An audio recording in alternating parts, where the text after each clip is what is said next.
countries. Elaine, over to you. Thank you, Pamela, for that introduction. Good afternoon, everyone. Welcome to our first webinar, the first of four, where today focus will be placed on children's and youth's well-being. It is a pleasure and an honor that such a high-esteemed entity, Education Estonia, has agreed to collaborate and entrust our entity to organize these interesting webinars. I am an educator, founder and director of the entity Mindfulness with Elaine, as Pamela rightly so pointed out. And the main aim of the organization is to bring awareness of the benefits that mindfulness and its practices have on our overall well-being, especially if started at a young age. I am a practitioner and accredited trainer as well in mindfulness, and currently I'm specializing in children and adolescents. Mindfulness is about paying attention to the present moment, that is, being in the here and now, with intention, but without judgment, with compassion, love, and a sense of curiosity. And over the past years, I have been teaching both children and adolescents by delivering weekly sessions.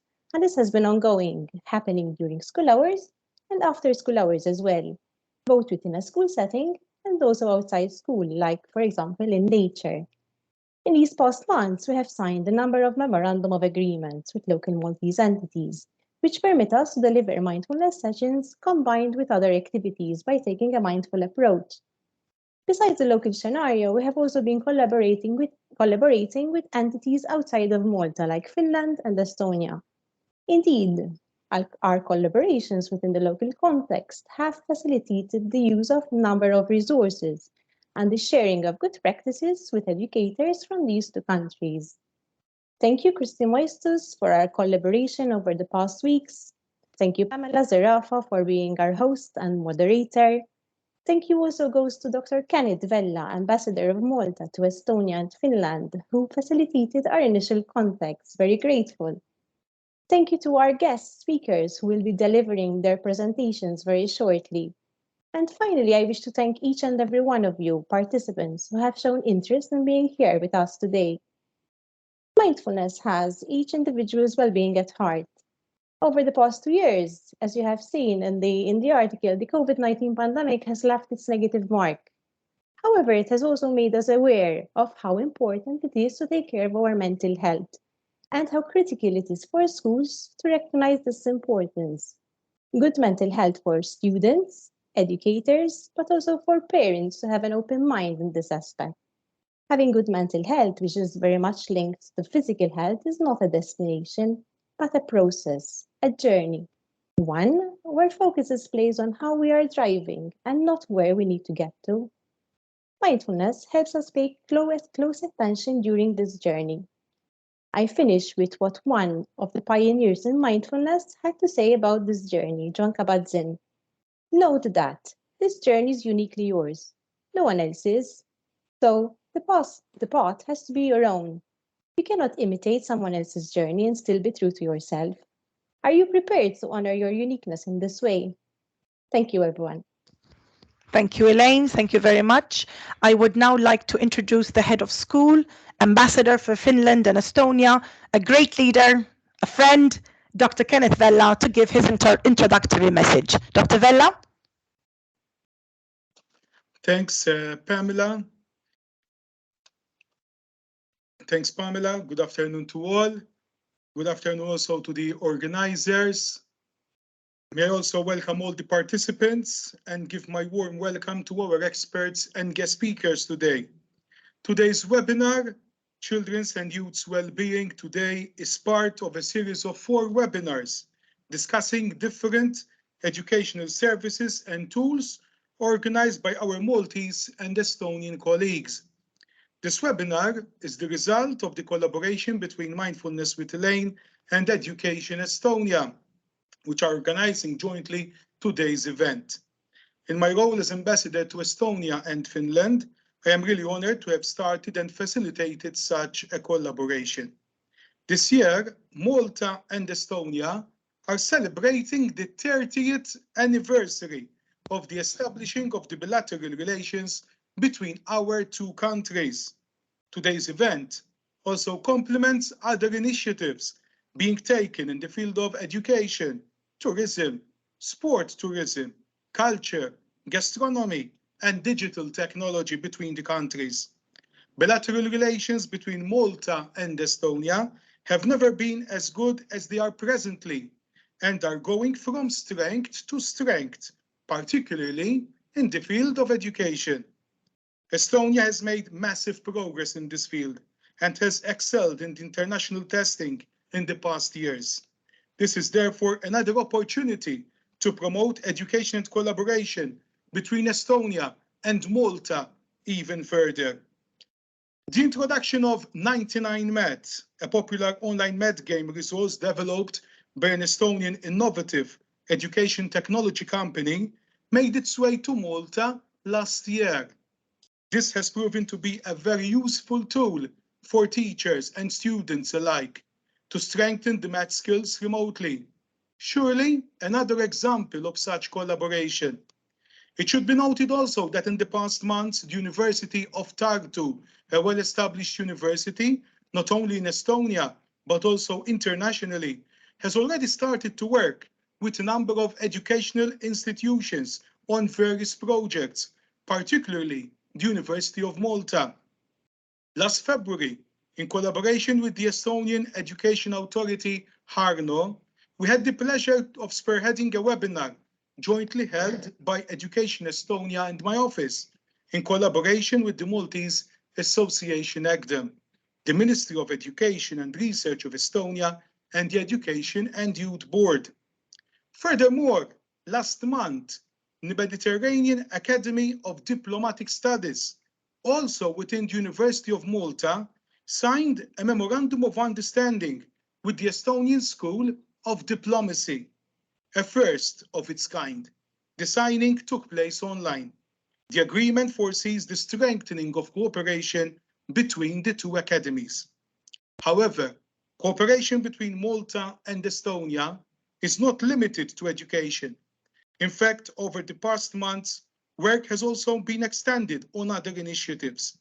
The introduction of direct flights to and from Estonia last November by Malta Air has helped to make such collaboration more manageable. All these initiatives confirm the excellent relations between Malta and Estonia, especially in these challenging times. Once again, I thank Ms. Kristel Moistus, Project Manager within Education Estonia, and Ms. Elaine Azzopardi, Director and Founder of Mindfulness with Elaine, for making today's webinar possible, and our guest speakers, and also Ms. Pamela Zerafa, who is assisting by coordinating such an event. Thank you, Pam. Thank you, Dr. Vella. And now it is my privilege to introduce you one of the minds, as Dr. Vella has said, behind these webinars, Kristel Moistus, who will also be introducing our four main speakers. Kristel, let me introduce you to her as well. Kristel is a project manager of Education Estonia in the organization of the Education and Youth Board. Education Estonia is an initiative for international education cooperation initiated by the Ministry of Education and Research and is coordinated by the Education and Youth Board. Kristel is an experienced project manager with more than 15 years of experience in the fields of education, marketing, and business consulting. She has obtained a master's degree in science communication from Dalarna University in Sweden. Kristel, over to you. Thank you very much, Pamela. And yes, I would like to add also that Education Estonia aim is to introduce and promote Estonian education and its solutions worldwide and in collaboration with our partners. And therefore, Education Estonia is one of the organizers of this current seminar as well. And now I would like to introduce our first expert speaker, Ms Kersti Peenema, who is CEO of Helge, that helps young people track their thoughts and feelings to understand themselves better. Kersti has more than 15 years experience as a consultant working in service development, public policy creation and public administration reform processes. And Kersti has a Master of Sciences in Engineering and also Bachelor in Educational Sciences. Kersti, the floor is yours.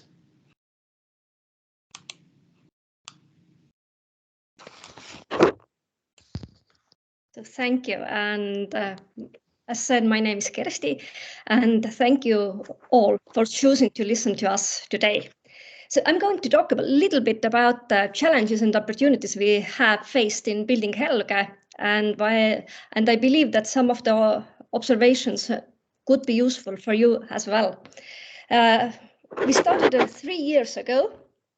And at the beginning, we reviewed many cutting-edge research articles about students' mental health and mental well-being. And we finally choose one of well-proven Finnish and one Dutch instrument that collects information about burnout. So, and we started testing both. Dutch instrument,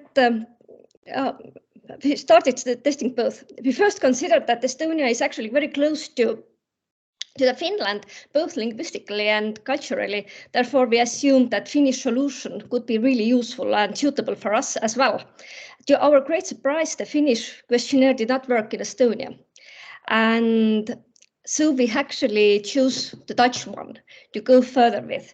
At the same time, we actually discovered that already several Estonian researchers have tried to translate and localize this instrument, this Finnish instrument, into Estonian, but for some reason, none of us actually succeeded.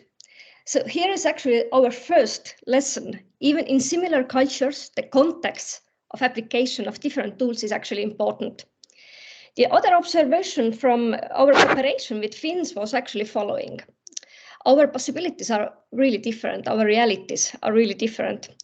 Estonians first must gather information to gain an understanding what kind of services actually are needed and how we can build them. At the same time, for Finns, the main problem is that they already have several different services. And the main challenge for them is how to guide the person in need to the right service. So this actually puts a different emphasis on solutions too. To date, we in Estonia have reached a deeper understanding that mental health and mental well-being is actually important, and that learning at school can be even more successful if we support students' mental well-being. Those, for example, there are total 5 school holidays in Estonia today, one of which is actually a long summer break. Last year, the state adopted a green paper on mental health, which focuses more on supporting mental health at the community level. And this actually includes schools. So we already have several socio-emotional learning programs in Estonia that are used. For example, VEPA, which actually has its roots in United States and has been localized into Estonian context. Then the other one is, for example, KIVA, which is actually anti-bullying program and is rooted in Finland. So actually, again, we have localized those. And there is one program for parents, for example, Wonderful Years, which to my knowledge is actually created in Estonia. But and some teachers, of course, they use actually mindfulness as a tool. And although the development work is underway with social emotional learning interventions, it actually will take time. And there will be more mental well-being programs and services in Estonia actually needed. So can we have next slide, please? And what we have done with Helge is actually we measure students' burnout 4 times a year and in 6 categories. This is not a clinical tool, but rather a reliable source of information for schools to find out about the situation of students. The 6 categories are exhaustion, concentration, physical condition, relationships, emotional, coping with emotions, and coping with schoolwork.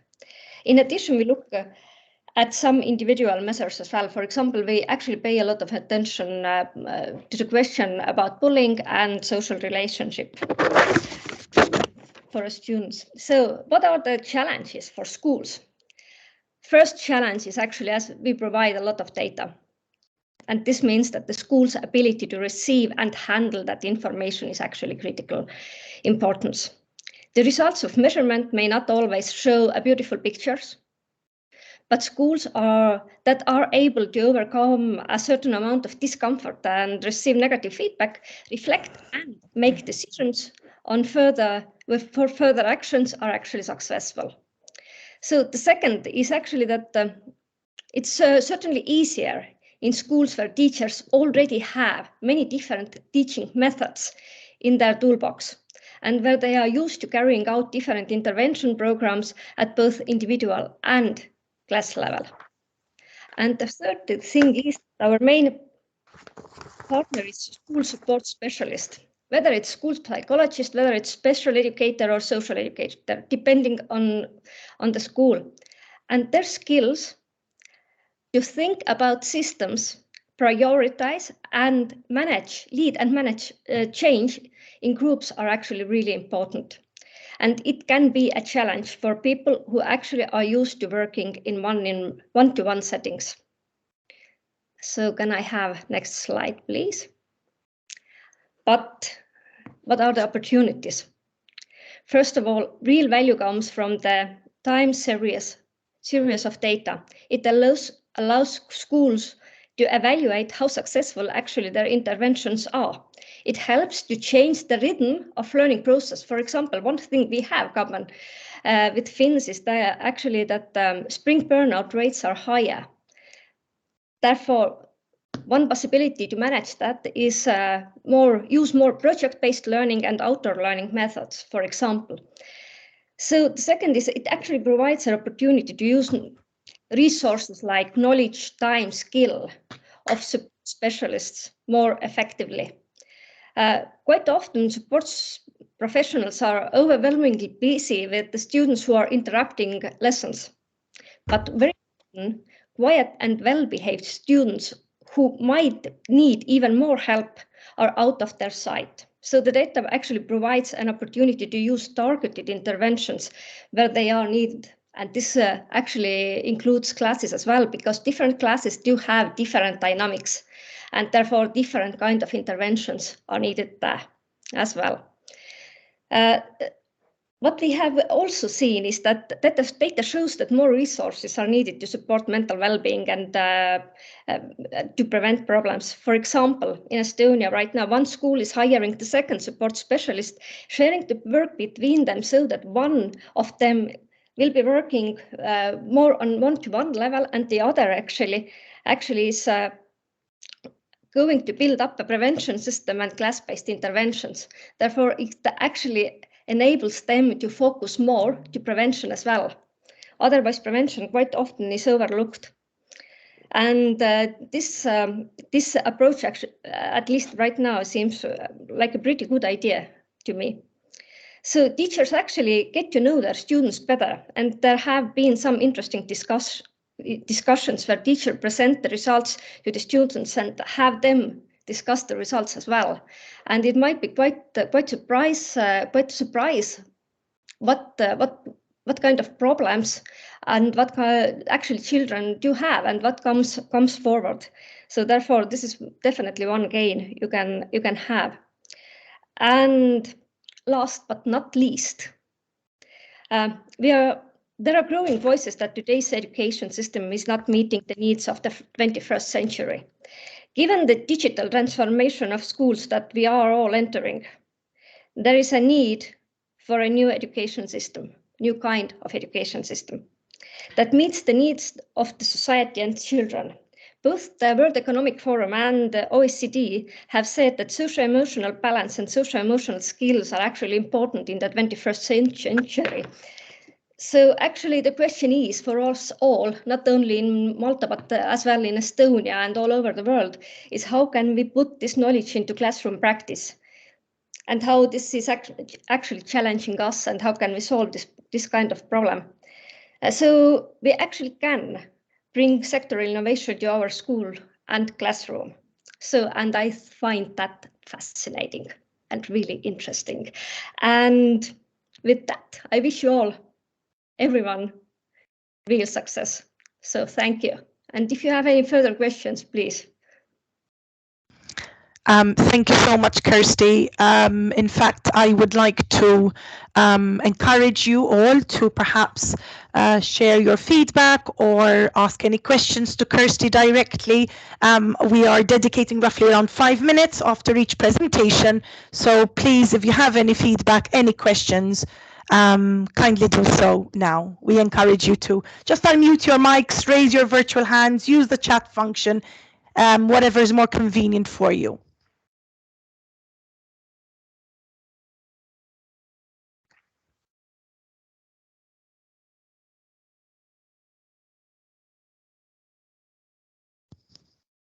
Until I see the first virtual hand, Kersti, if I may, just ask you a question, please. I'm very much intrigued by what you're suggesting, and I think that one of the comments that you made, the importance of having resources, and particularly human resources, and you mentioned the introduction of a second support specialist. I don't know about Estonia, and in fact, that's what I wanted to ask you, but in Malta, we are currently facing a shortage of teachers. And so teachers seem to feel challenged, for want of a better word, with what they face at school, and they know that they would face a burnout, and students seem to have been facing, also stress with school. So we're not going to debate the importance of taking care of our social and emotional skills, but how practical is it to introduce a second support specialist in the classroom?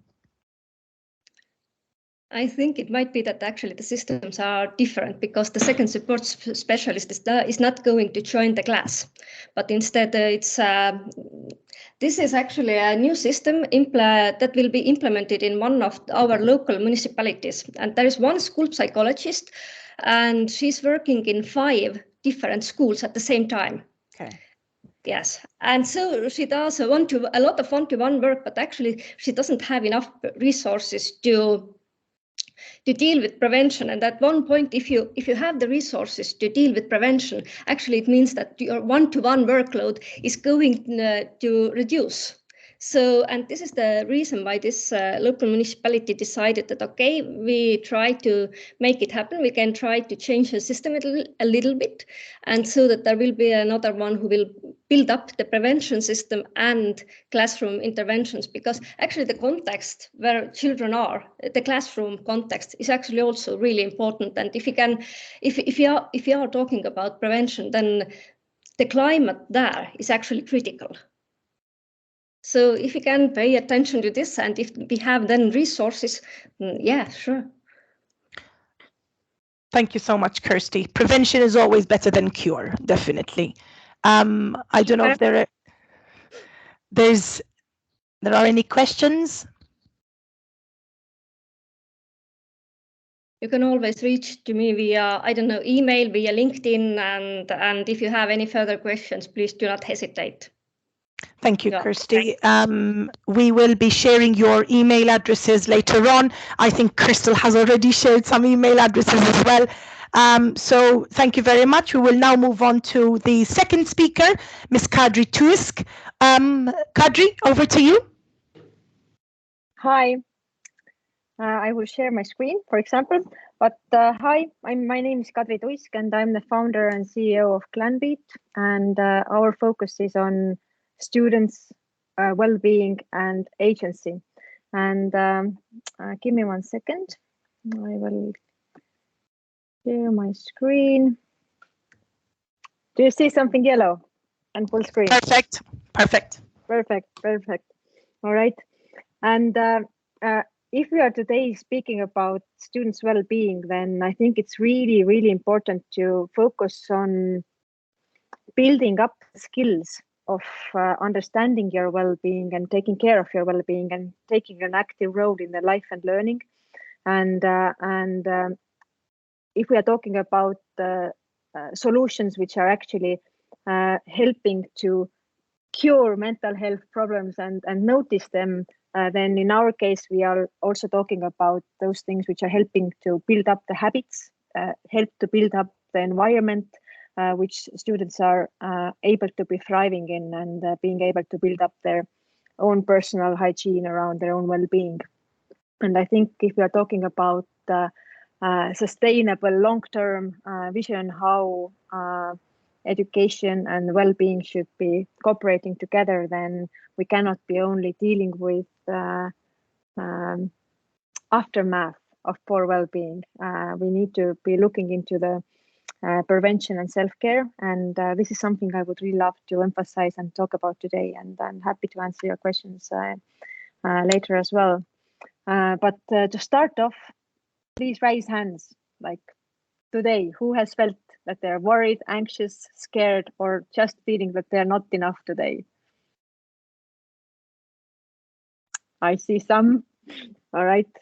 But think about if you were a teenager, 11, 12, 13, 15, did you have the self-confidence to do that then as well, to like raise a hand and say like, I'm not okay today, and start to looking for help and start to elaborating why is that so?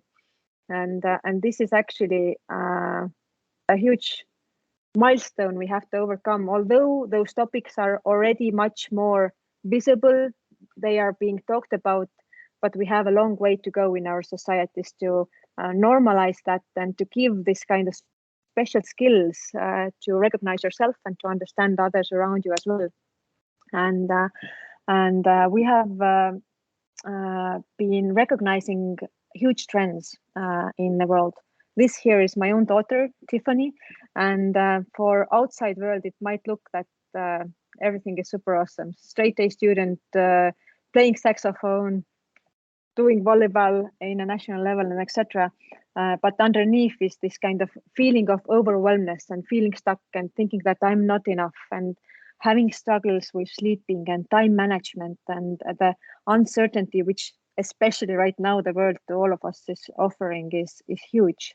And having this all in a situation where you're having not being fully developed and still searching for who am I, what is my place in the world, then this is the thing that we should address, and giving the tools for them to overcome this this being stuck. And this is only one profile of the students we are seeing. There is like many profiles of those who are average, those who are barely getting their ends meet, and etc. So, but the patterns are the same, meaning that for long centuries we have been taught to being like, look, okay, everything is okay, suck it up, and you can do it. But underneath there is a whole world what we need to be putting a notice on, and this is what we are hoping to do. I'm going to speak about a few words what we are doing, and then go into the trends of what this kind of work has led us to see in Estonia and also worldwide, because our user base is worldwide. So in Estonia, the statistics are pretty staggering, that over 62% of girls and 41% of boys are having experienced burnout, and the depression signs are also present. And this dynamics is pretty relatable in many countries. I looked into Malta statistics as well. You are doing slightly better, which is happy to see, but not too much. So I think we are going to have a nice discussion and dialogue here. And previously, what Kersti from Helge was mentioning as well, the lack of good specialists, and what you also mentioned from Malta side, that lack of good specialists is really prevalent in the world. And in Estonia, we have one school psychologist for 800 students. And for a while, I was thinking that's like too little to notice each student, to notice each student's needs, and also to deal with their needs and do meaningful interventions. But then 2 weeks ago, I went to Jordan to deal with United Nations refugee camps for Palestine, and there they are having one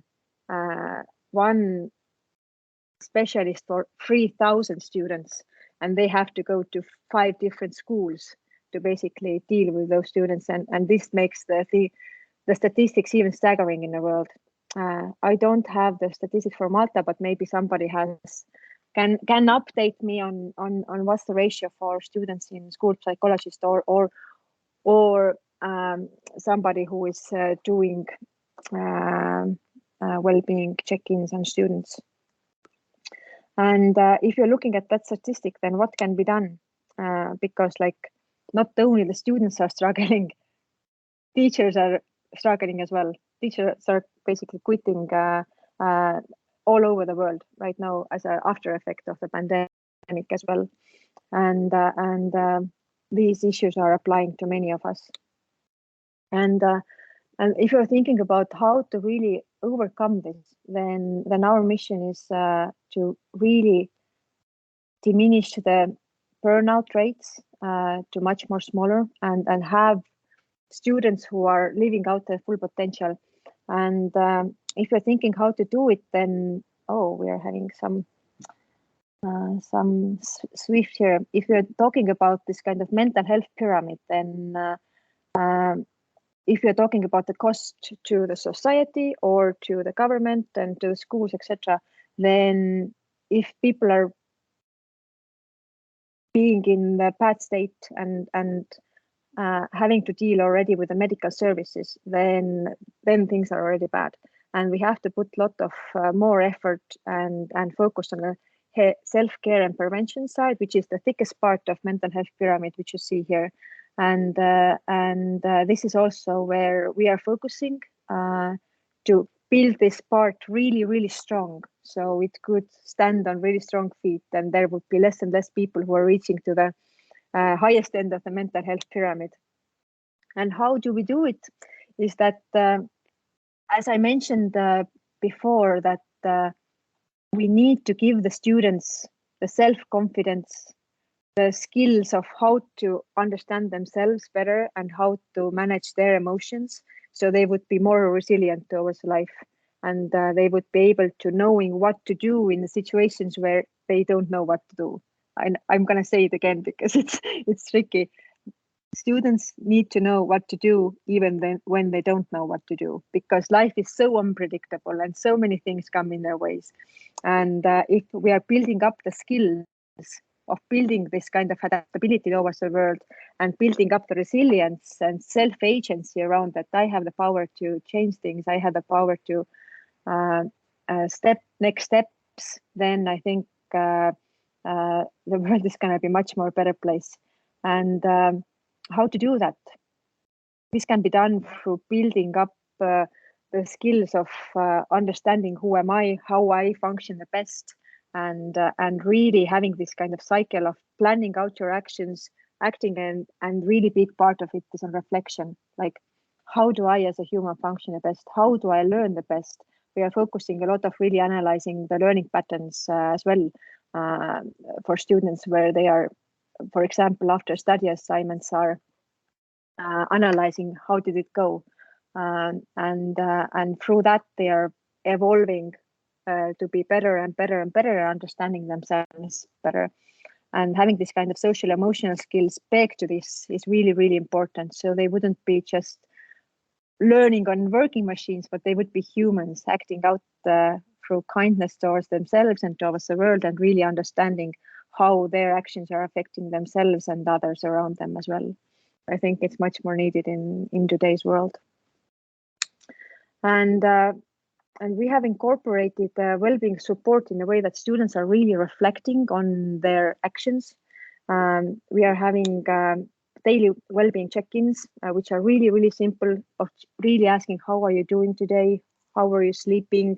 Did you have a good laugh or fun with anybody, to really understand this kind of social circle and sense of belonging? And if you're talking about school environment, then sense of belonging is one of the most important things why students actually go to school. And if you don't have that, then sometimes students are not willing to go so much and having a little bit less of motivation to engage with learning activities. And I think those patterns are important to notice. And through simple rating, they're able to really get the understanding. But what I really want for all of us to take home is that building this understanding of data and understanding how students function the best, to give those out to the school or to government level, this is not enough. we need to equip students themselves with understanding how they function the best. And I think this is the key, in a way that they need to learn themselves the patterns of how they function the best. And this takes also away the micromanagement from the school side and builds up students who are more resilient towards the world and able to take meaningful action. And we analyze this data from different angles. We analyze the daily and weekly check-ins. We analyze the written reflections on their study and life events, which they are gathering to their learning diaries. And we are also analyzing the tasks which are putting into the productivity planner. And all, of course, school well-being leaders are having the visual as well, and having the ability to do meaningful interactions based on that. But if you're talking about well-being, then well-being is aftermath of poor life planning, basically. So if students are not able to build positive habits and they are not able to design the days and lives which are meaningful for them, then they're having bad well-being, meaning that if so many things are forced upon them which they have not chosen or which they don't agree with, then this causes a lot of upset young people. And we have to give them the tools of really designing out their days in those sections which they can do those. So I think this is something really important to think. If you're designing co-creational learning experiences, then give the power to choose for students themselves as well, and this will also improve the learning experiences and the well-being. And what when we are working together with schools, we really emphasize like co-creational social and emotional learning experiences, meaning that students are able to design those things together with teachers and their classmates, and this gives them more power and agency to decide themselves as well, and have therefore better self-management skills and social emotional skills as well. And I think this is, if we're going into the global view, then there are some really crucial parts in how to create this kind of environments where students are able to co-create their learning experiences, which I would really love to go into as well. But before I do that, some of the insights which are coming out from the data which we are visualizing for the schools. This is right now the worldwide aggregated data, not only Estonian, but we have clients from 68 countries all over the world. Our data is indicating that 32% of students are having trouble with sleeping, which is actually a huge number. Imagine like having this kind of data in your classroom and understanding who are sleep deprived and why they are not excelling in educational endeavors. I think this is really, really powerful. And these kind of insights on a live basis is something which is game changer, but we always don't have the capacity to deal with those as schools yet. I see a huge shift from schools, which was already discussed before, that we need to put a lot of more effort into, okay, we are getting this kind of data, but what do we do with this data? I think that Kersti from Helge is doing superior work with advising and guiding schools in what do we do with all of the data which they are gathering. And we from our side as well are putting a lot of effort to have this self-help materials, to have intervention guidance and etc. Because data itself is not powerful. What do you do with the data? This is powerful, and right now this is relatively new area to many governments and to many schools to deal with data in this kind of level, and some of the positions in school have to evolve into having the capacity to deal with all of those topics which are coming out of this. And I think this is really, really powerful, because we are then able to move towards more personalized learning, which is more supporting each student individually and their differences and needs. And we are visualizing this data also on the personal level and also for the school level, and providing also the it's really, really important to have community around, that the people who are having their things visualized to them would not be alone, and having the supportive community around is really, really vital. What I mentioned before as well, this sense of belonging in the sense of building well-being is really, really important, and we really want to emphasize that.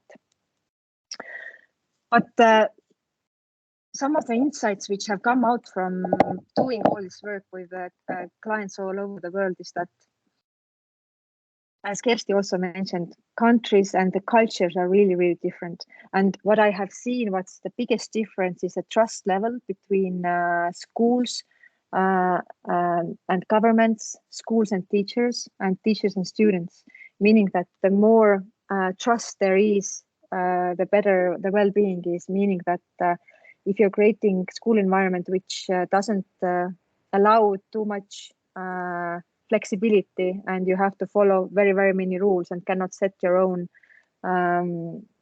processes, then this is affecting also people's well-being. And in some cultures, there is, for example, unheard of that the communication and the support communities could actually exist. And this is something which we need to do a lot of work towards, that there would be open spaces for building sense of belonging and normalizing some things, that there would be not isolated people, but there would be people who would be able to connect. And this is one of the big learnings, that in many places of the world, this is still taboo to build up those communities around very specific topics. Let's see, LGBT, let's say anxiety, let's say self-confidence, and etc. To have those kind of support groups, I think it's really, really important. And if you in your school are able to provide those kind of experiences, this means a lot to the kids. And I think that we have to think about the kids' perspective as well. And the biggest problem what we have seen in the world is that who owns child's worry, in a way that child's worry falls between so many different counterparts. Like if a child is stressed, whose problem is it? Is it parents' problem? Is it the school's problem? Is it the community problem? Is it local municipality or Ministry of Health or Education or somebody else? Or usually it's like the counterparts of everybody. But I think this is one of the biggest problems at the moment, that like we all think that first one in our head is that parents should do that, but not all of the kids are having ideal family cases. Like, and what is ideal family case anyway? And we need more noticing and taking action, and school has a really big role to play in here. Pandemic showed really clearly that in many cases the schools are like local community centers where students are coming together and relying on their daily activities. And although parents play a pretty big role, then school is also a very huge counterpart in students' mental well-being. And if students' mental well-being is bad, then the learning experiences are very unlikely to happen in the course that they could be. Having this big problem in our head, like who owns child's worry, we have incorporated with Estonian government, and we are part of the program called Accelerate Estonia, which is having this kind of big slogan that if you gave your country, what would you do with it? And this project we are doing together is actually emphasizing on the problem that the child should never be left alone, and the data towards those students should be monitored, and the help should be reaching even those students who are not seen usually. And for that, we have worked out an experiment. What we are running right now in Estonia is that student is in the center, and all of the other services are ubiquitous around the student's needs, and on a daily basis, based on the live data, she or he is able to receive those well-being services which are relevant exactly to this person. So it will be very highly personalized, and happy to share those experiences with anybody who is interested later or one-on-one.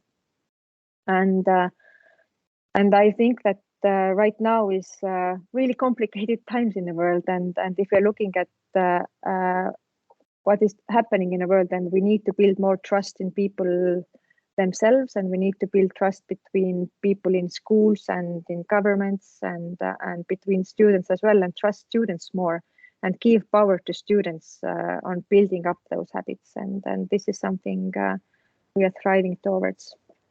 Thank you. Thank you so much, Kadri. I invite you to come forth with any questions. I know Ruth had a question earlier on. Ruth, would you like to unmute your mic?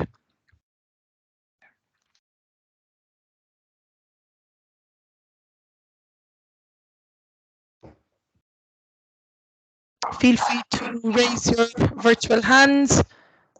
Ruth? Hello, I was having trouble unmuting the mic.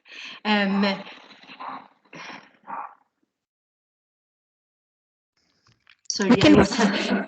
Sorry, I was having. Oh, you can hear me. I was having some trouble. Actually, I wanted to just pass a comment and appreciate the fact that children and students at school are really struggling. Sometimes they feel distresses, and I think it is very important that we give them skills and tools that they can learn about themselves and to become more resilient, because sometimes I think we live in a culture that we tend to protect them and maybe overprotect them from certain things, and life isn't like that, unfortunately.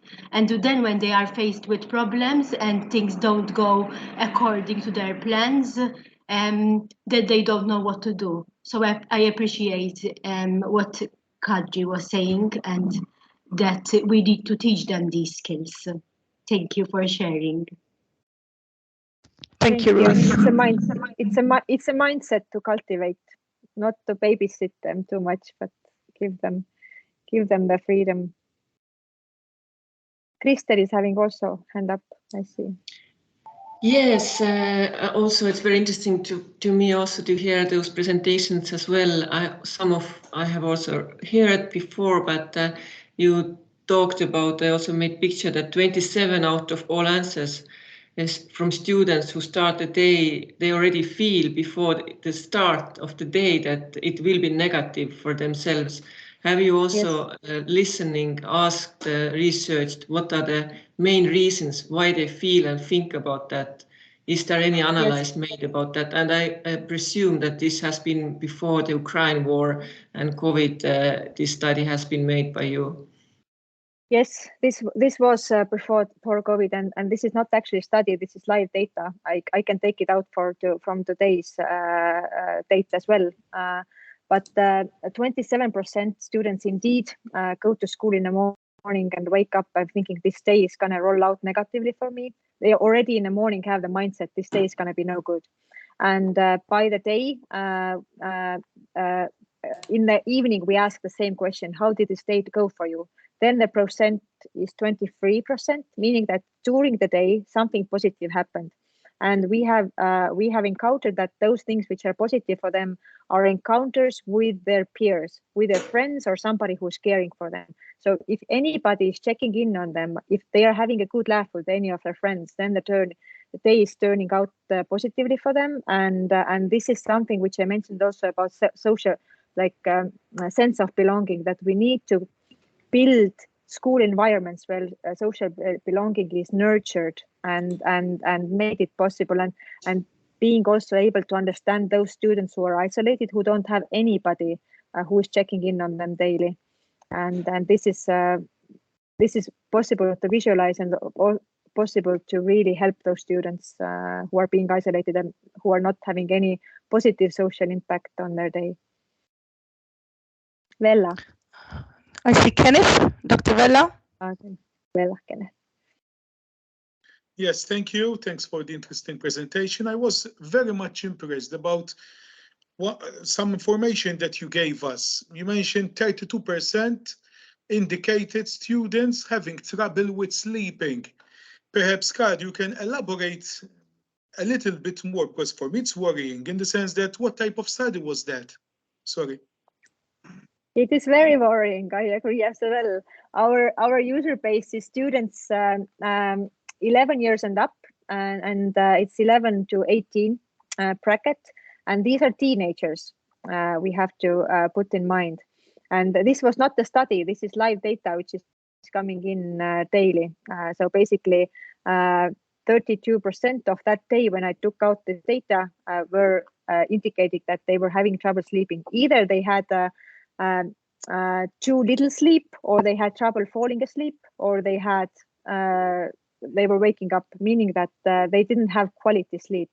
And having quality sleep is really important to be present in the school, being mindful about yourself, and also like having any kind of good interactions happening. So yes.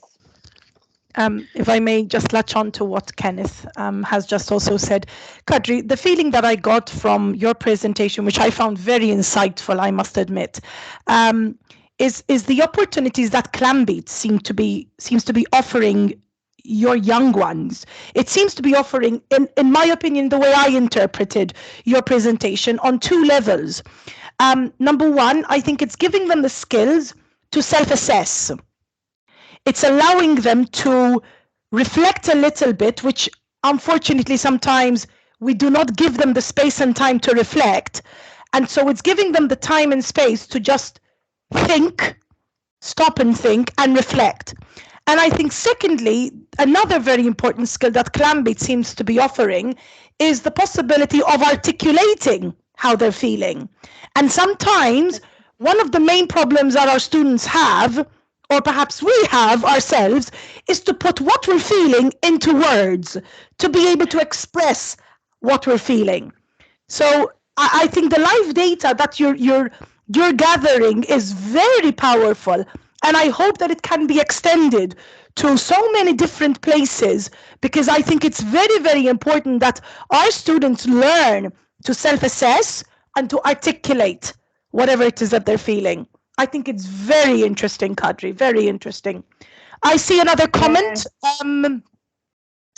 Wait, one comment before we go into next one is that, like, the self-assessment, some students do it through the nudges which we give them. We ask through a mobile app, but any school leader or head of school or anybody from the school who is here, you can do it without any app as well if you're incorporating it into your daily classes. For example, ask in the end of the class to give them 5 minutes to do self-assessment, even on the paper. This is already a good step forward, and to have them build up the habits of self-assessment. I think this is super, super important. Thank you. Thank you, Kadri. Mildred, perhaps you would like to voice your comment? Yes, basically, I'm sure some students might have sleepless nights because they worry, but obviously I don't have any evidence of that. What I know of, when I ask students and I figure out, sometimes they actually watch Netflix on their mobile, where they in their bedroom, where they should be actually sleeping. And we're talking of teenagers around 13, 14. And even sometimes 15. So this is the reason why sometimes they don't get to sleep. So I'm just saying the reasons behind maybe of not sleeping, whether how accurate they might be in relation to worries. Yeah, it's true. It always doesn't have to be worry, and it actually doesn't matter. It does matter, but it's not. If the child has only 4 hours to sleep, then if you're worried or not worried, it has a little bit difference, but still the child hasn't been sleeping. And we have asked from children in our one-on-one sessions with them, in the feedback sessions, what we are doing as well, why are you not sleeping? And they have said that if you're going to school, if you're having your hobbies, if you're having all of your trainings and music schools and stuff like that. Your day is filled with activities which is not planned by you. Somebody else has planned those things for you. And the only time where you can have time for yourself is in the evening or in the night time. And you do those things then which are favorable to you. You watch Netflix, you chat with your friends, you're in Instagram, you're in TikTok and etc. So those are the usual things. It's not always that somebody's screaming at the next door and parents are fighting and you cannot sleep and you're worried. It's those things that students are not able to design their days which are fulfilling for them, and they are taking time for themselves in the night hours. Okay. Thank you, Kadri. Thank you, Mildred. Okay, so we'll now have to move on to our next speaker, our third and penultimate speaker, Dr. Kadri Haljas, who will be now sharing her presentation with us. Dr. Haljas from Triumf Health. Yes, I will do that. Give me a second. I only have one hand to use. Maybe meanwhile I can say some words about Dr. Kadri Haljas, that Kadri Haljas is the founder and CEO of Triumf Health, what is the mobile health game for children's well-being. And the Kadri background is in health physiology, and she holds PhD degree from the University of Helsinki. And her academic interests are related to health physiology and the impact of digital technologies on health and well-being. And also she has founded the Mental Health Innovation Hub, that is Global Center of Excellence headquartered in Estonia. Thank you, Kristel. I hope that you can hear me. I know that you can see my slides because I'm also from my phone, because I would like to see your faces as much as I can. Do ask questions in the process. If you have any questions coming up. First of all, I'm very happy that Malta has that you have a well-being strategy, because it warms my heart, as I have been in the field of mental health for the past 15 years, and usually it's very difficult to get attention on mental health. But the fact that we do acknowledge mental health and well-being, it is absolutely wonderful. And we will go into a little bit younger children than what Kersti and Kadri were discussing. We are now talking about children aged 7 to 12.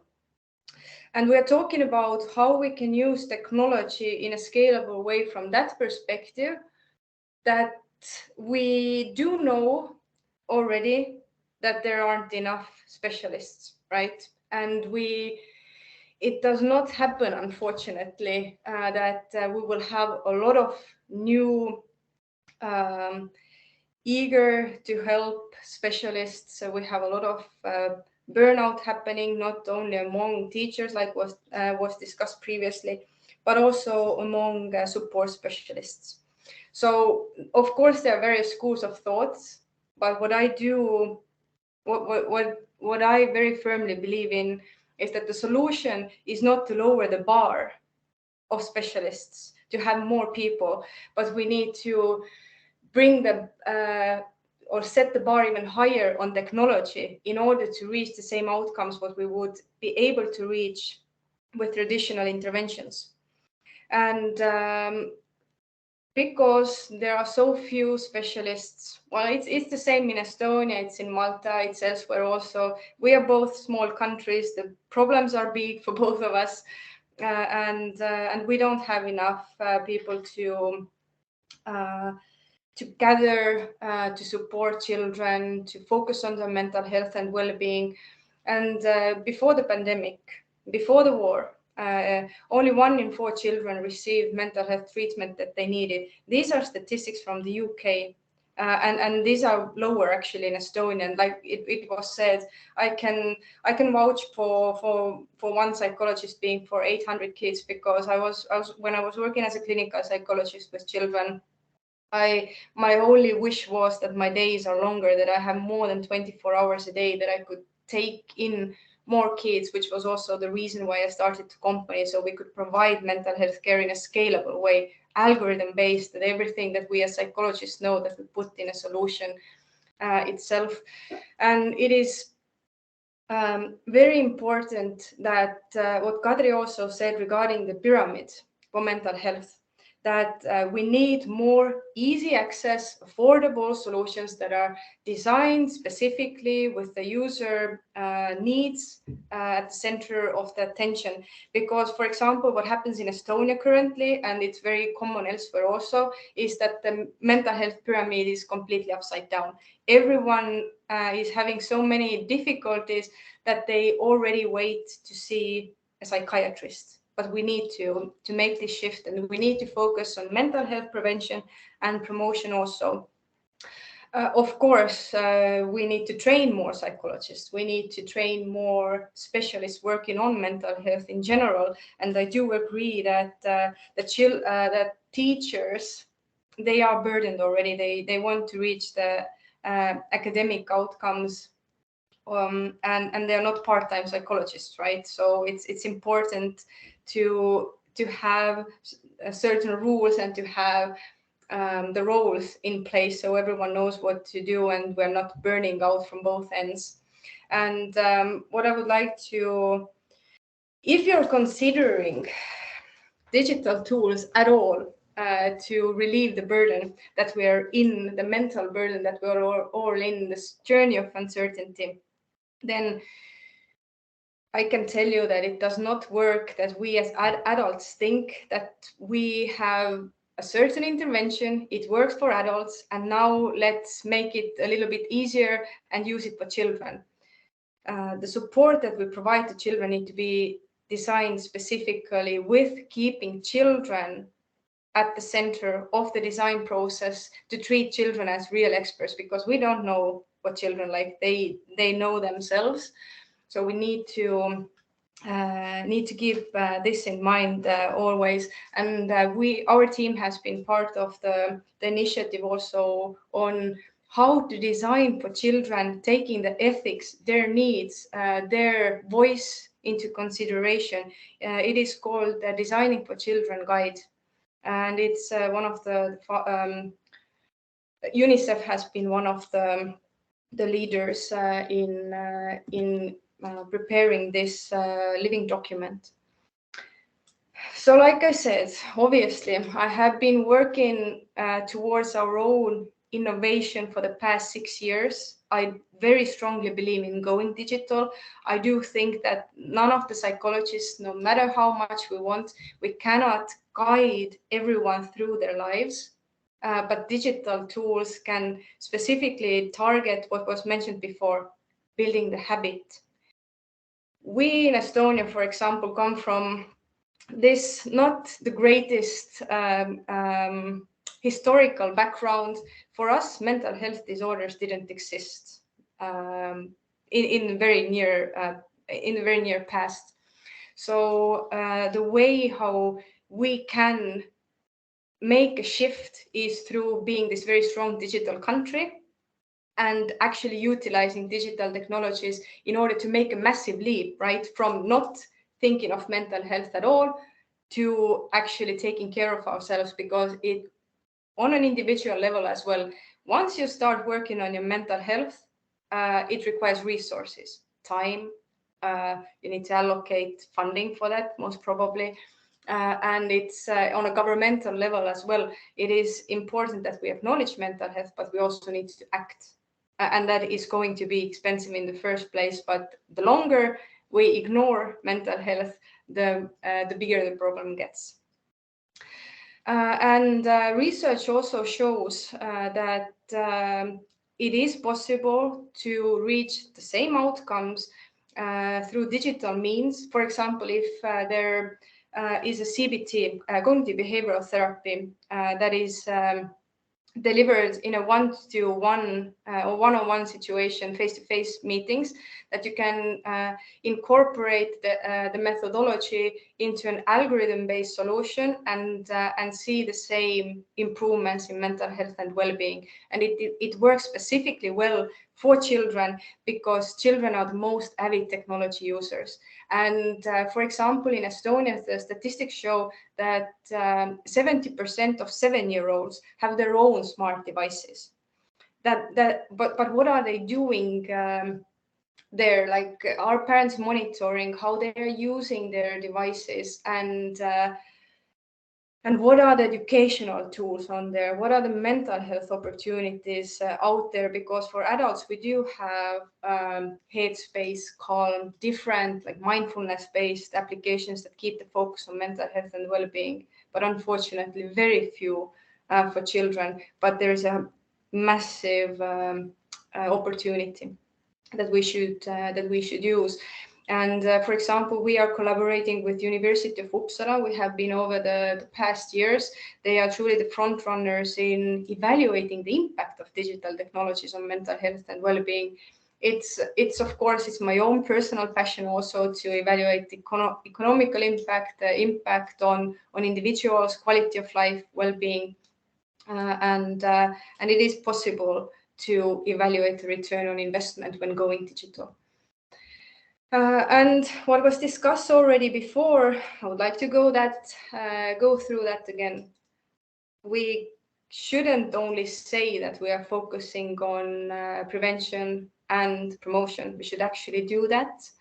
And the earlier we intervene, the better, because research shows that 50% of mental health disorders are developed by the age 14. If mental health disorders are already developed, these most probably will accompany people throughout their life course, become chronic, and then we need to deal with it for the rest of their lives. It impacts their quality of life. It makes, for example, when they have chronic illnesses, like somatic illnesses, in addition to their mental health issues, double the healthcare expenditure also. So it really does make sense to focus on prevention and promotion.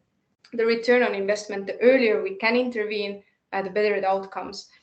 And while doing that, again, to make accessible the solutions, it is very difficult to grab children's attention. I very often see how teachers need to be entertainers at school. I'm sure that we discussed already the Netflix situation before going to bed, and TikTok. It changes the attention span. It changes the way how we consume information, and it's difficult to grab the attention of children during the school lesson also, but also when providing care to them. So we need to make those fun, easily accessible, and very seamless to use for children, so though they don't think that something boring is sent their way. And this is exactly how we started at Triumf Health 6 years ago. We wanted to provide this very seamless access to mental health care, because in addition to myself, both having academic and clinical background, we had 2 other psychologists, academic psychologists with different backgrounds 6 years ago, and we started putting everything that we have in our brains, what we have used in our clinical work, what we have studied throughout our academic years, to put in a solution and to test whether it works the same way as would one-on-one meetings, with the underlying aim of building resilience, preventing the development of mental health conditions, and building really the self-esteem to improve treatment adherence, because we did start from addressing chronic illnesses first, because these are one of the most common stressors that kids have in their lives. 50% of children who have asthma, diabetes, cancer, they do end up developing mental health disorders. So we started from childhood cancer, showing that when we can show that our solution as a digital intervention improves our mental well-being and quality of life, we can scale to other conditions. And now we are all in this journey of uncertainty. Nobody knows what tomorrow will bring, right? There is a lot of hopeless a lot of care needed to provide to children. Our focus has been very strongly on the evidence bases and how we can say that the tool does what it's supposed to do, because everyone's needs are different, and we see a child as a whole. The user experience in the solution is completely individual, depending on the strengths and difficulties of a child, based on the profiling and based on the next things that will happen in the solution. Because only the narrative is the same. Kids need to fight against the disease monster to keep the other citizens healthy. They are learning through action. We don't expect them to be in a certain situation themselves, but they are learning through helping others. And all the dialogues are pre-written, so we can reduce the risk of cyberbullying, for example. It is a very big problem. So they actually, in this solution, they are learning how to politely interact with others. And we are collecting a lot of data based on which the algorithm is taking further action. For example, when we're not feeling good, then we don't perform as well, right? That is the main issue with adults, with kids, the same thing. We couldn't care less about how our math test goes if we're not feeling safe, if we're not feeling well. So we need to collect a lot of data, and based on that, ask actually from children how they are feeling, provide them with care. So we are providing not only psychotherapeutic methodology, but also psychoeducational methodology, and also just empowerment, because not everyone is struggling. So we need to teach kids how to go better depending on how they're actually feeling. So we're not expecting everyone to be depressed, everyone to be anxious, for example. Everyone is different. The journey is completely individual, how people are taking care of their mental health, and technology allows us to be personalized, individualized. And we also have impact questionnaire included in the solution itself. So it's prompted after 30 days of active usage. And we have validated this questionnaire in our multi-site and multinational studies in Sweden, Finland, Estonia, and Singapore.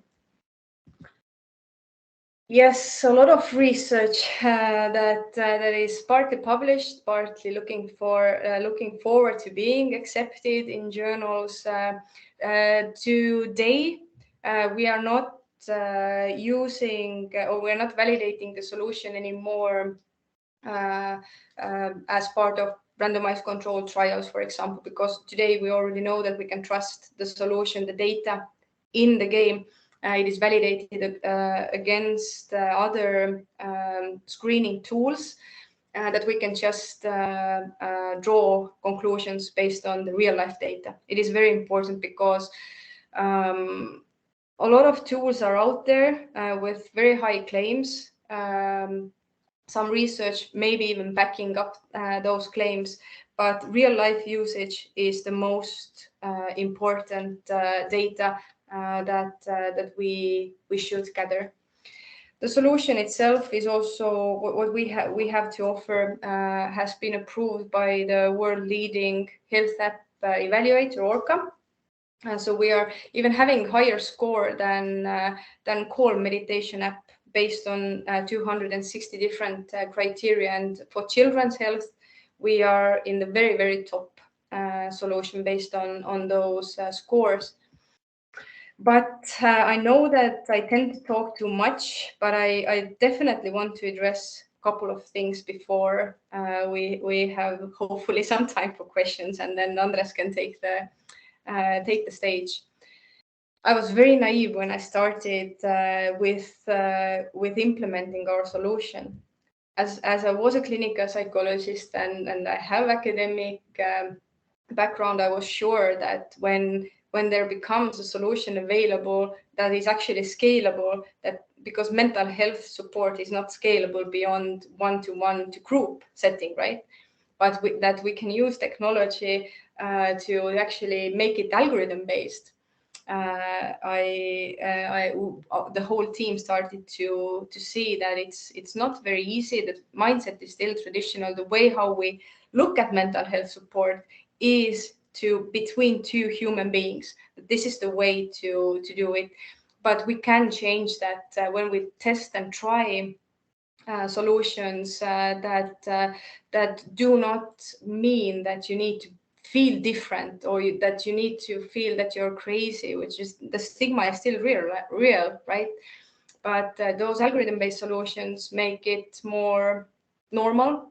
But we also need to use those, and we need to test those, and we need to actually implement those.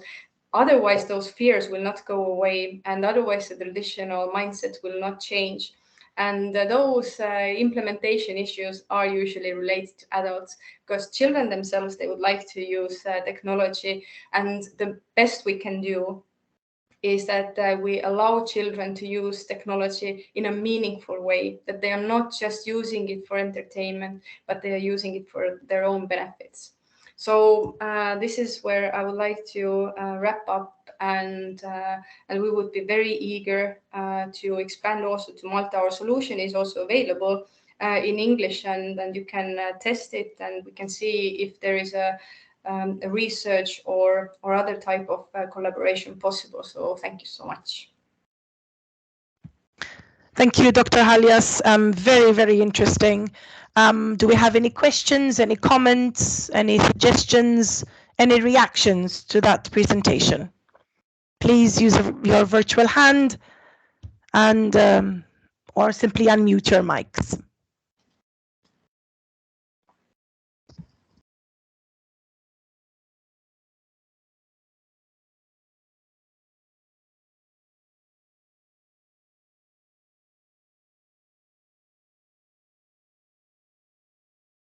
Something that I would like to comment on, Dr. Haljas, even in Malta, we have this strive to have everything which is evidence-based. That is the drive now, that we can't just simply, on a women fancy, because this sounds interesting, we implement something. It's everything that has to do with implementing anything that has to do with education has to be evidence-based. And it's very clear that you've done your homework very, very, very well.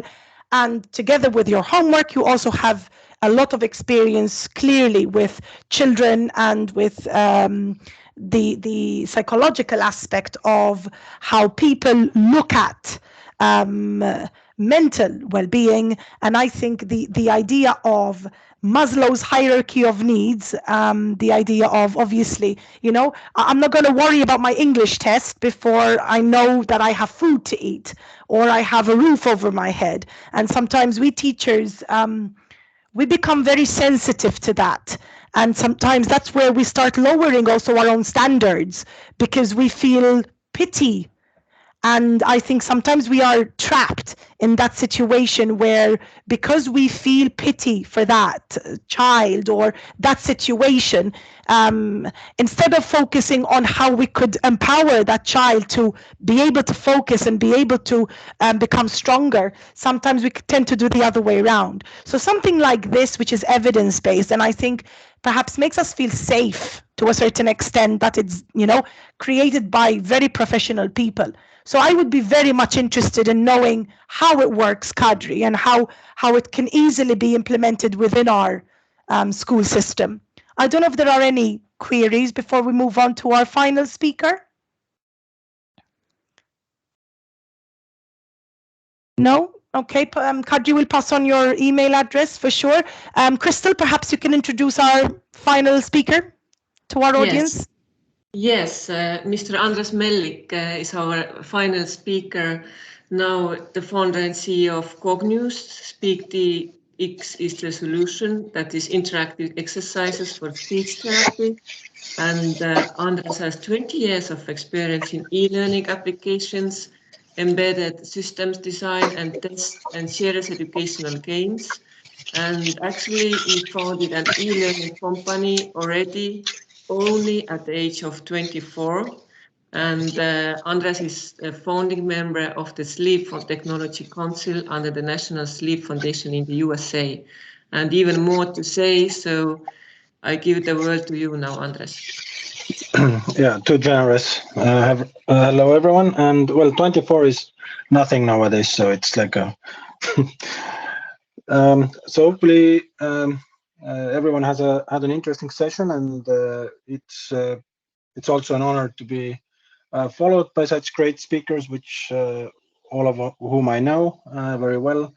And the things that we are doing comprehensively, I think, also complement each other to really provide a sort of a holistic support and safety network for primarily the children, students, and so forth. So, and I'm going to share my screen as well.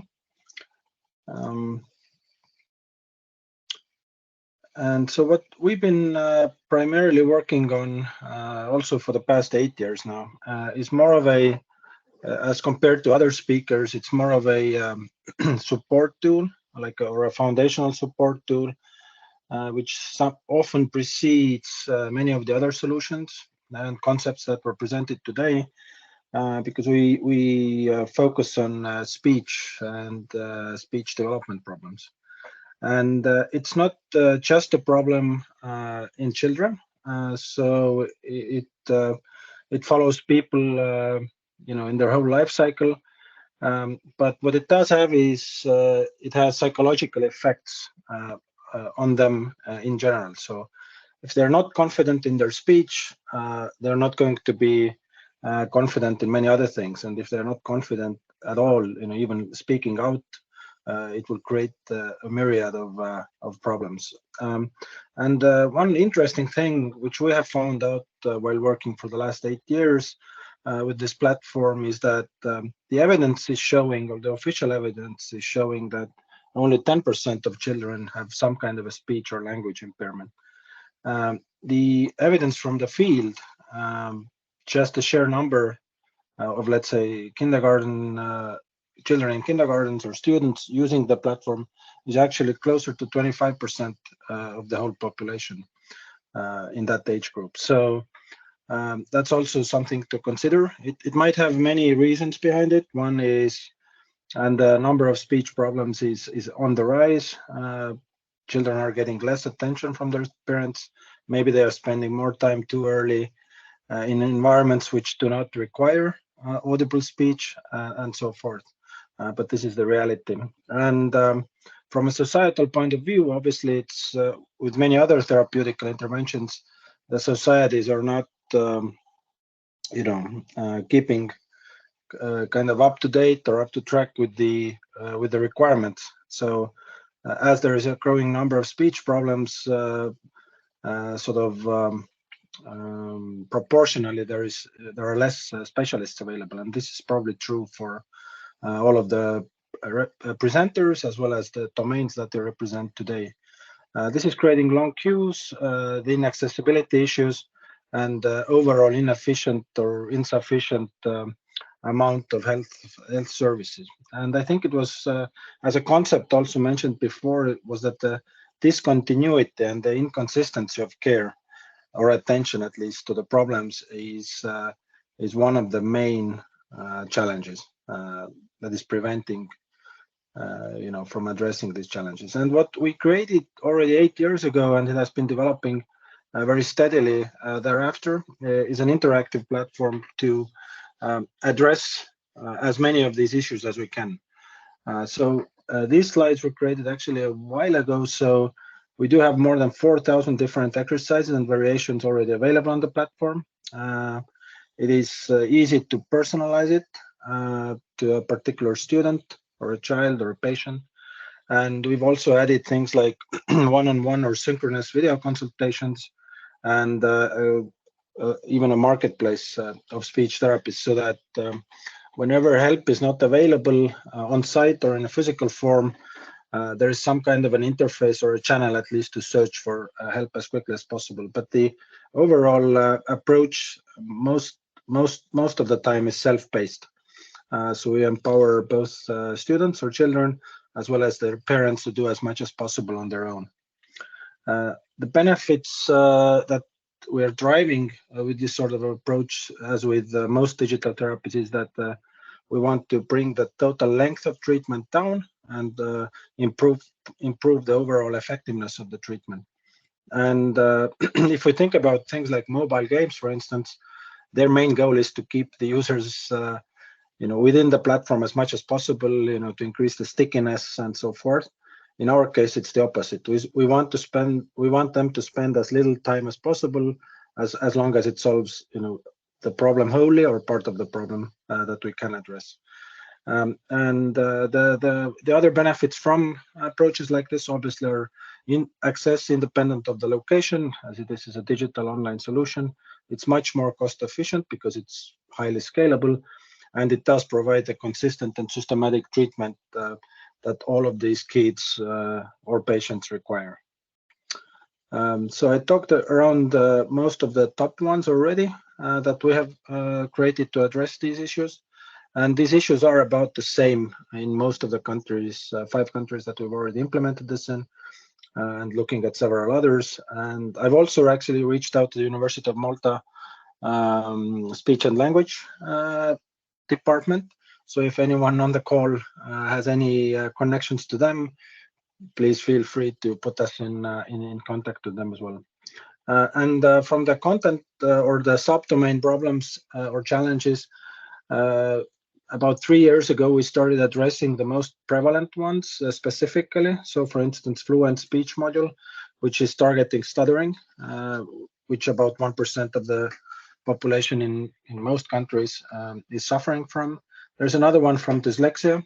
So dyslexia is something that is being disputed, whether it's actually a speech problem or simply a different way of comprehending concepts and things.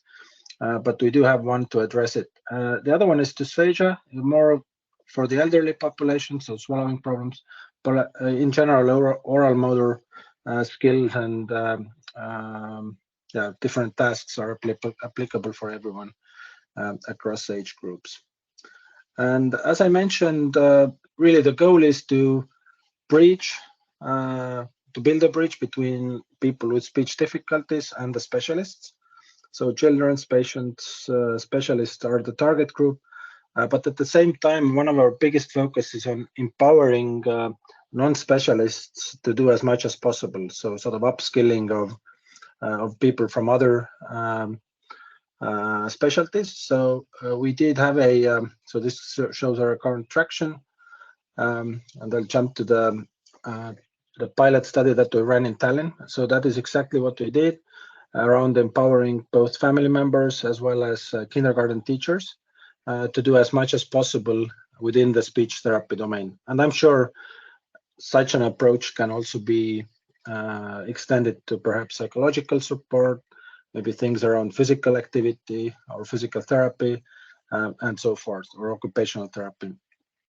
And so the way we ran the study really was that, or let's say how it started was that on a individual kindergarten and primary school level, we had been approaching them directly. And I think around 40 of these institutions in Tallinn, which is only 450,000 people, had bought access to the platform. And the city government looked at this and saw that, okay, so there's a lot of invoices coming in that they have to pay for. And so they approached us saying, maybe you should do more of a longitudinal study to figure out the benefits of the platform so that perhaps it's applicable to all the institutions. And overall, they would be able to perhaps save some resources if a bundle type of agreement was reached. And so what we did was we took 10 kindergartens, which previously were not on the platform, that had a speech therapist or have a speech therapist, and 10 kindergartens without a speech therapist at all, on site at least. And so we had basically 2 groups, so 2 comparative groups. And we had 200 children and 100 specialists participate for a period of 8 months.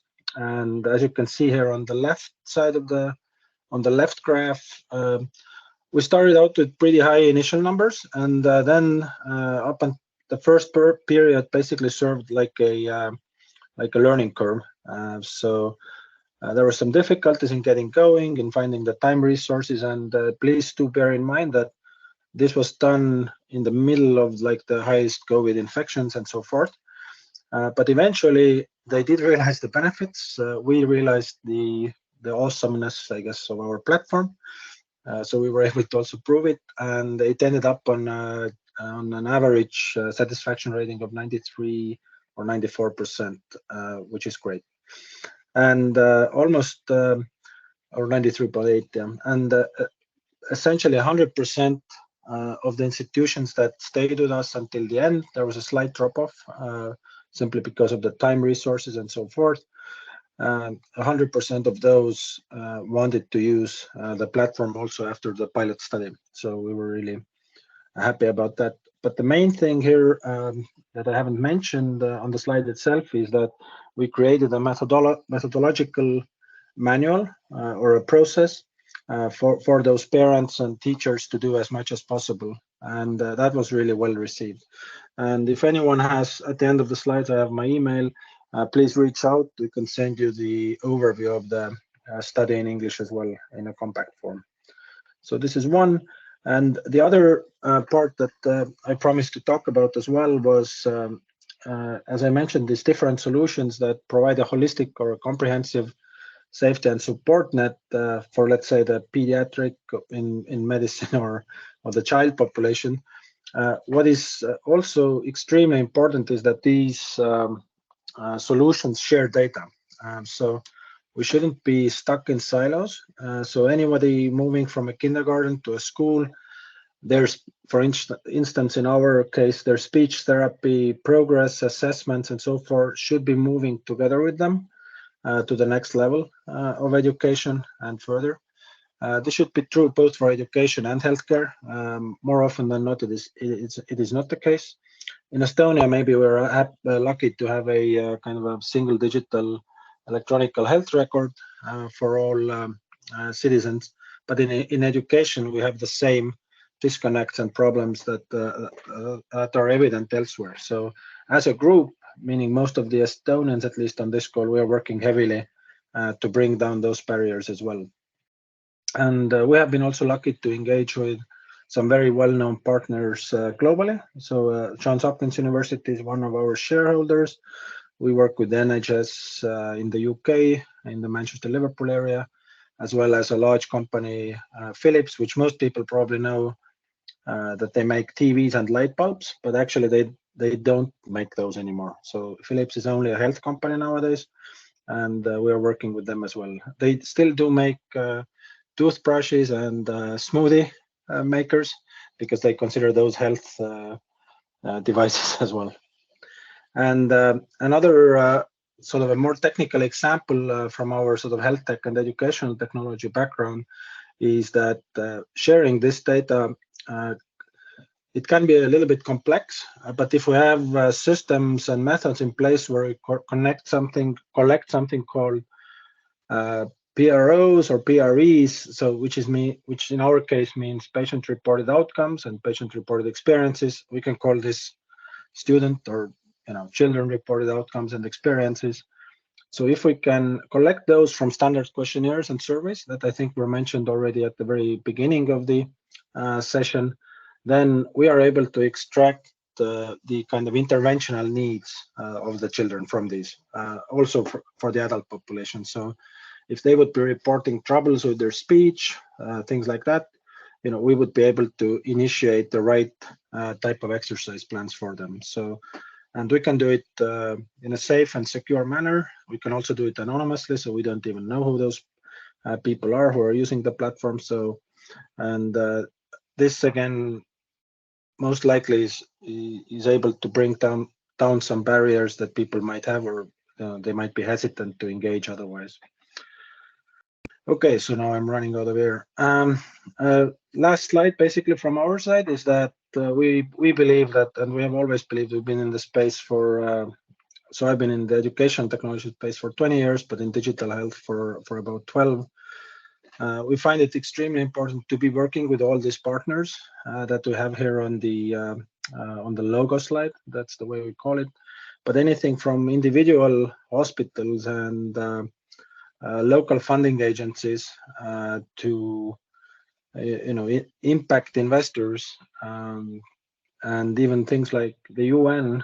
We're also looking to work with UNICEF to take this to through them to many countries where there are applicable and vulnerable populations. So this has been extremely rewarding for us, and we will continue to do so. And we are obviously happy to add any organizations or institutions from Malta here as well.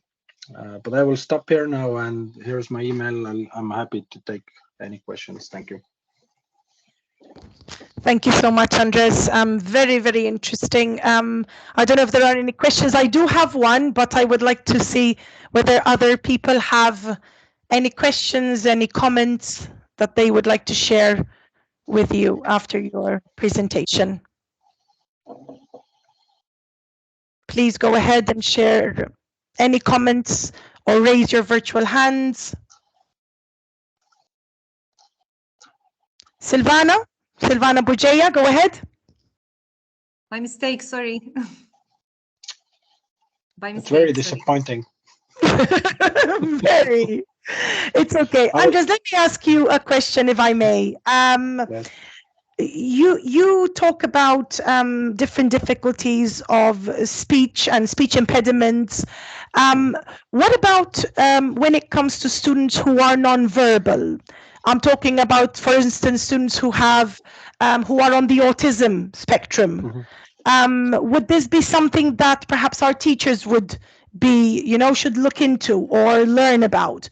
To help us understand, for instance, or help our students become slightly more verbal? Yeah, so autism actually, we don't have a specific module on autism yet, but we do have some feedback from a neurological rehab center here in Estonia, where they have actually gained some experience using our platform, that those children with autism, they really like engaging with the screen.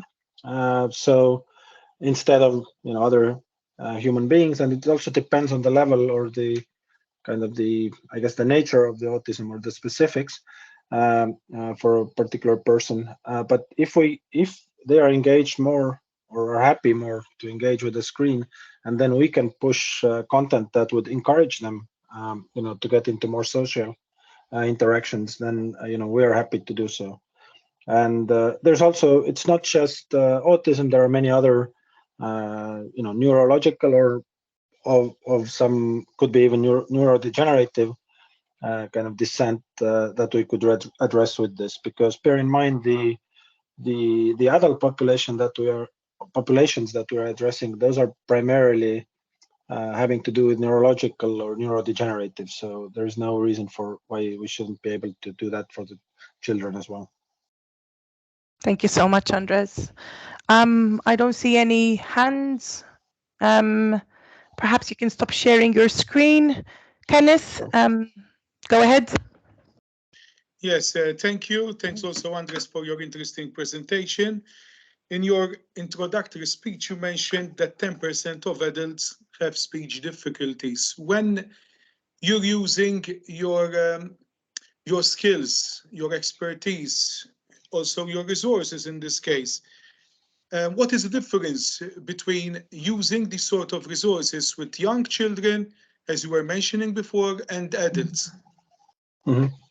That's a great question. So, and we've seen examples from obviously from both populations. So for children, the effect really is that if they're able to get rid of or at least alleviate their particular speech or language impairment, that makes them more confident to participate in other situations and ready them for next levels of school and so forth and other subjects. In the adults, it's more about avoiding things like post-stroke scenario, avoiding things like developing depression and other types of conditions around that. Perhaps going back to work if they're off, if they had to stop working because of a stroke, which they usually do have to do. So really regaining their sort of job function and also regaining their social interactions. So being able to again talk to their children, their grandchildren. So we've had those types of feedback inputs, in a sense, anecdotal evidence, but at the same time, the evidence base from clinical studies is also obviously there. That yeah. And if I may ask you also another question, what type of collaboration do you have with Estonian schools while using these resources? Yeah, so essentially in Estonian case, well, we have two kinds of. So we have direct sort of client and vendor type relationships with schools and kindergartens. Many or some are even contributing to the actual exercise space. So what we will let them do is, I did not show the content management system that we have behind this, but basically each specialist is able to create new exercises and share them with other people as well, with other institutions, basically the whole world. So that's how many of them are contributing as well. Plus we have the support from the local government, such as Tallinn and other cities and smaller places, which basically purchase the whole thing, for their whole county in a sense. So not to mention, clinical and developmental collaborations also with Harno or the organization also behind this webinar. So they have supported us, I think, in at least development of two of the modules that I mentioned before, dyslexia and the stuttering one. So yeah, and in Estonia it's easy to do so because it's simply a small country and easy access, and I'm sure Malta is very similar in that sense. Thank you so much, Andres. As you can see from your slide, I would like to present the email addresses of the four main speakers we had with us today. I would like to thank them for their contribution, for their insights, and if you wish to contact them or establish any form of professional relationship with them, particularly with their the tools that they shared with us today, please feel free to copy those email addresses and you're free to contact them at your convenience. As you know, we are now nearing the end, and before we do so, I would like to present our audience with some food for thought. We started the session with a reflective exercise where you had to self-assess your well-being index. Why? It's very obvious because we cannot work to improve our students, our children's well-being before working on our own. Students' well-being begins with teacher well-being. Children's well-being begins with parents' well-being. And so before we're a teacher, before we're a parent, before we're a psychologist, we are a person. And I think we need to make sure that we don't forget that. It is as simple and as complex as that. To close off the webinar, I would like you to go back to Slido, and I would like you, this is some feedback, some very important feedback for us. As you know, this is the first of a series of 4 webinars together with our Estonian colleagues here. So we would like you to rate this session. Please go to slido.com 305672. We would like to know how you would rate this session. It is very, very important for us to get the feedback because obviously we will now be sharing our next webinars details, and so we would like to know how you feel and how you would rate this session. I'll give you a few seconds to do that. So far it's a very good score, so well done to all of you, and thank you so much for your positive feedback. Another feedback comment that we would like to take from you. One interesting thing you can take away from this webinar, anything, it could be a word, it could be a phrase, but something interesting that you can take away from this webinar. This again would help us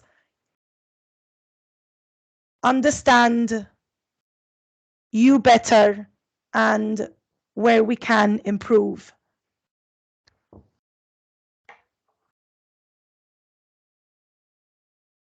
Okay, so someone mentioned the importance of trust. Yes, the narrative from the experts, very good. Prevention. We're getting different perspectives. Yes, you all speakers today seem to focus on the sense of belonging, of self-agency, the importance of mental health. Yes, I must admit, I also found technology and how we could embed technology with mental health very intriguing. Excellent. Okay, thank you so much for that. And one final question to you. One suggestion for the next webinar. So you seem to have liked this webinar, but if you had to change anything, what would you suggest? What would you like to see different in our next webinar? Any suggestions? This is your time to voice your opinion, and we will do our best to take heed of that. So any suggestions for the next webinar?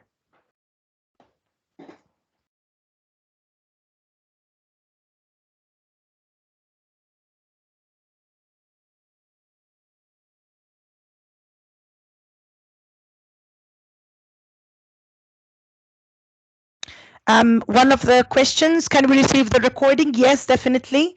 The recording will be made available to everybody. Kahoot quizzes, yes, very, very good. I am a big fan of Kahoot.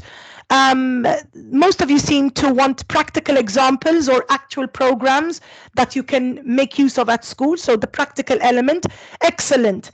Thank you so much. I think at this point, speaking of the next webinar, our next webinar will be on the 27th of April. It's the second out of the 4 that we plan on delivering in the coming months. The second one will have a totally different theme. It will be focusing on teaching STEAM. Obviously, for those of us who are unfamiliar with the acronym, it's science, technology, engineering, arts, and maths, and entrepreneurship and cybersecurity skills. The registration is now open. We will have a number of speakers, as you can see from the flyer over there, and we look forward to seeing you there. Please, may we remind you to register to be able to get the certificate of participation. The registration form is still available. I would like to take this opportunity to thank you all for your participation and contribution, and I will leave the floor to Dr. Kenneth Vella to close off the webinar. Thank you very much. Thanks, Pam. Just a short message to thanks. Thanks from my end also. First of all, the guest speakers that we had today. Also, I would like to thank in my role as ambassador, Crystal Moistus and Elaine Azzopardi on behalf of Education Estonia and Mindfulness with Elaine, because it is thanks to their collaboration that we are managing and succeeding to hold these webinars, not only the one of today, but also the coming webinars that will also be addressing different themes in relation to education. Once again, thanks also to all the participants today that made this event another successful one. And once again, Pam, last but not least, special thanks to you for supporting us, for coordinating all the events that we organize, and also for your impeccable work even this evening. Thank you. Thank you, Dr. Vella. I wish you all a lovely evening. Thank you so much. Thank you a lot also from my side. Thank you. And thank you from my side. Very insightful. Thank you. Thank you.